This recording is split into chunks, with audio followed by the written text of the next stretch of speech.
Selamat datang di podcast pengembangan diri. Podcast ini merupakan top 5 podcast of the year 2023 versi Spotify Indonesia. Agar kamu bisa mendapatkan manfaat maksimal dari podcast ini, pastikan kamu udah follow dan nyalakan loncengnya ya, biar kamu nggak kelewatan episode barunya. Selamat mendengarkan. Hai, Sendras Burdes, dan pada podcast kali ini saya mau ngebahas tentang bagaimana caranya kita bisa mengenal diri dengan lebih baik, seperti itu. Ya, ini pertanyaan yang masuk dari Firenza Ramdhani. Ya, dia nanya kayak gini: bagaimana cara agar selalu mengenal diri sendiri agar menjadi lebih baik, serta selalu bersyukur, serta mengubah mindset kegiatan agar menjadi lebih produktif. Terima kasih. Oke. Di sini saya mau ngebahas, mungkin saya garis bawahi terkait bagaimana kita bisa mengenal diri dengan lebih baik ya.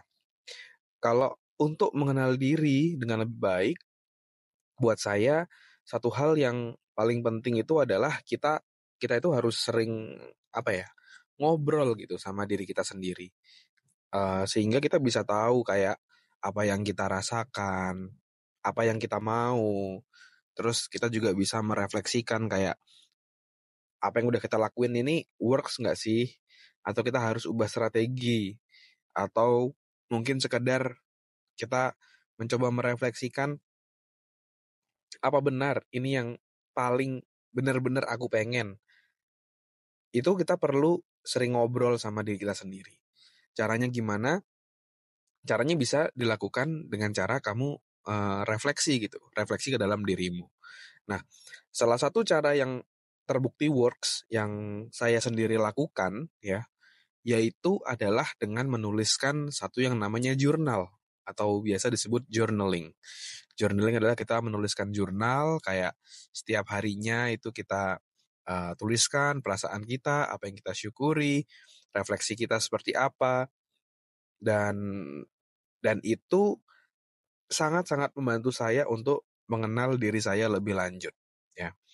Dan mungkin juga karena saya suka nulis ya, jadi akhirnya saya tuh mungkin udah banyak banget buku jurnal yang saya gunakan untuk menuliskan segala macam pemikiran saya, perasaan saya sejak dulu. Kayaknya mulainya SMP kelas 3 tuh saya udah mulai kayak nulis-nulis kayak gitu. Tapi efeknya gimana? Efeknya sangat-sangat positif sih menurut saya, karena saya bisa lebih mengenal diri saya lebih dalam, bisa memahami diri saya, sehingga apa yang saya putuskan dalam hidup, apa yang saya lakukan dalam hidup itu sesuai dengan uh, apa yang diri saya mau gitu. Nah, terus gimana secara spesifik yang bisa kita lakukan untuk bisa mengenal diri lebih dalam? Nah, kamu perlu satu buah jurnal, satu buah buku ya, buku tulis apapun itu. Silakan kamu punyai satu. Terus habis itu setiap hari kamu bisa tuliskan nih ya. Ini saya pelajari dari satu orang namanya Tim Ferriss. Ya, Tim Ferriss ini juga melakukan journaling.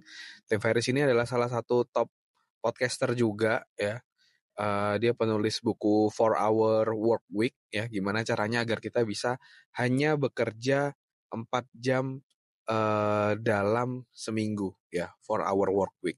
Nah, caranya dan gimana caranya dia melakukan journaling? Uh, ini yang saya lakukan yang mungkin udah saya modifikasi dan improve sesuai dengan kebutuhan saya. Yang pertama, ya, kamu bisa tuliskan 5-10 hal yang paling kamu syukuri pada hari tersebut atau hari kemarin, ya.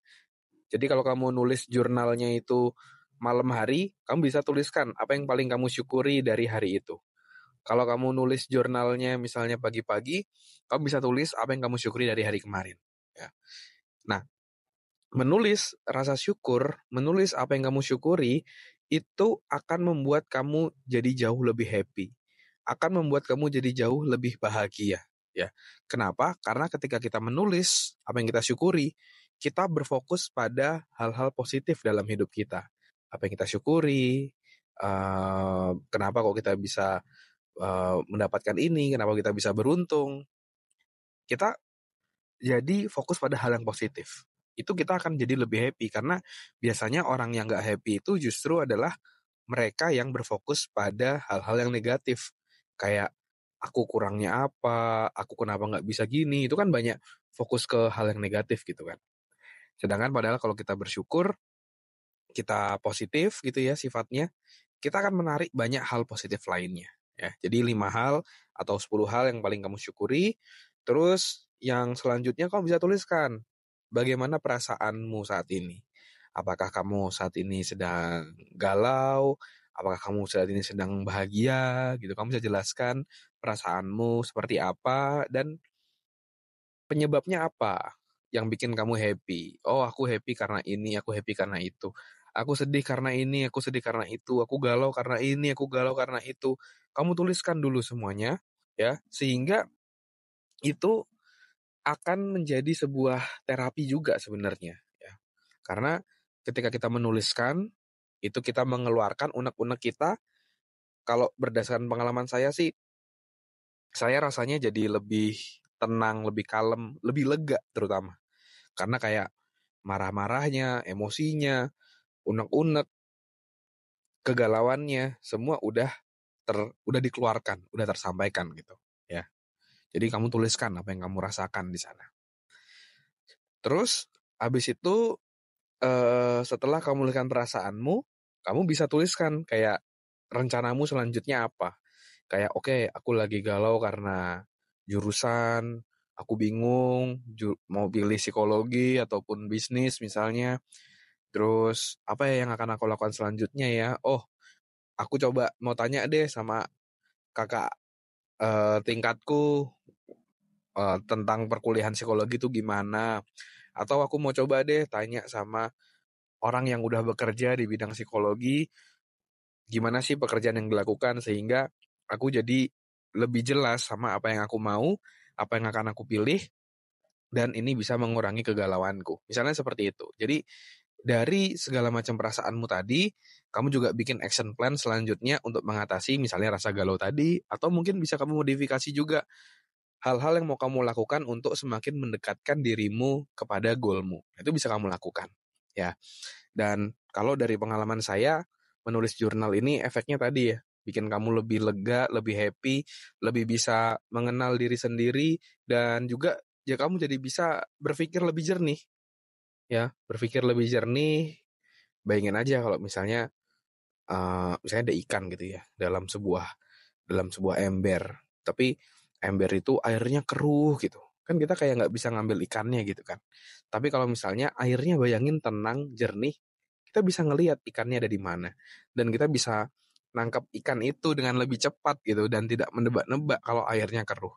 Sama juga dalam pikiran kita. Kalau pikiran kita itu keruh, nggak teratur, kita perlu menulis jurnal untuk ibaratnya menguraikan apa yang kita rasakan.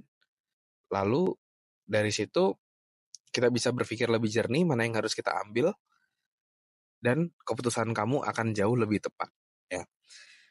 Jadi mungkin itu ya eh, penjelasan dari saya tentang bagaimana caranya kamu bisa mengenal dirimu sendiri, yaitu dengan cara merefleksikan apa yang kamu rasakan segala macam melalui jurnal, ya. Jurnal ini salah satu teknik yang paling saya sukai, karena sebagai introvert saya juga sebenarnya nggak punya banyak teman gitu juga untuk ngobrol, untuk mencurahkan hati.